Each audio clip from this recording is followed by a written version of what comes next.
它一定是有区别。蝴蝶就是蝴蝶，这个庄周就是庄周，对不对？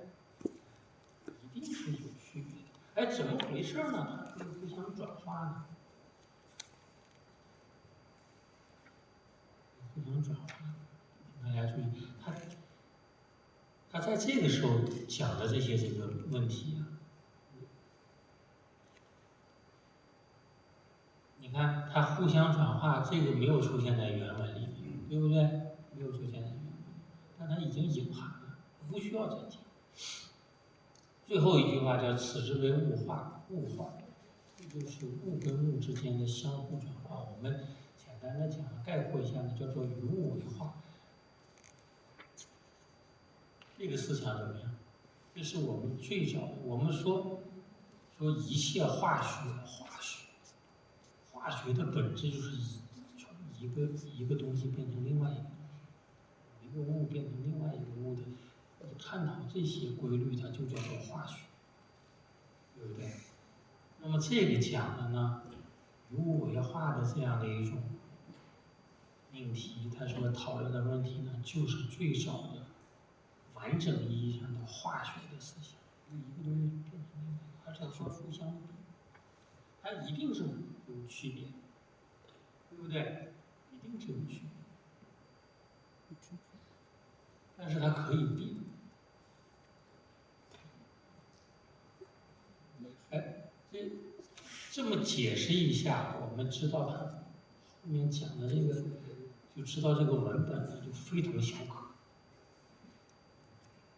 它不是说我们一般意义上，哎，我从这个开始识字，开始读书，也听别人讲庄子呀，讲什么。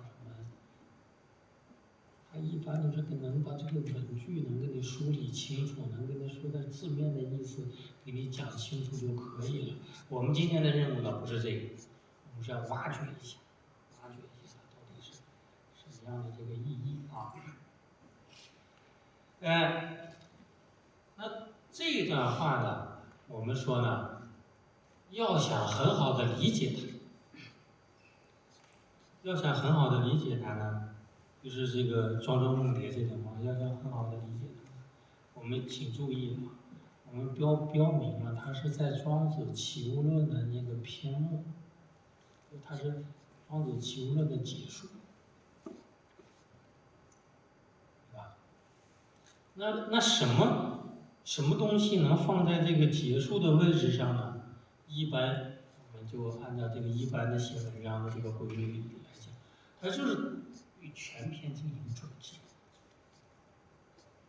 一般情况是这样，但是呢，因为这是一个古代的文本，它有可能会很复杂，有可能会因为古代的文本，我们知道它是有可能是偶然堆积起来的，中间你像2000多年前的文本能传到我们现在，它中间经历了这么长的时间，它啥幺蛾的、啥稀奇古怪的事情都会发生，都会出现。这是我们研究这个思想史的这个研究古代文本有这样的经验，对吧？但是呢，我们也给大家讲一下这个结论，那些细节我们不讨论了。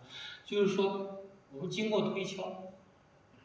就认为庄子的这个内篇，一般来说，它是相当的完整，而且呢，它条理呢是应该说是相当的清楚。齐物论这一篇尤其如此，条理是相当的清楚，它和其他的文本不一样。所以说，我们一定要知道，它放在这个篇末呢，有它的肯定有它的意义。但这个意义不容易看出来。我们接下来为了揭示这一点呢，我们来看一下这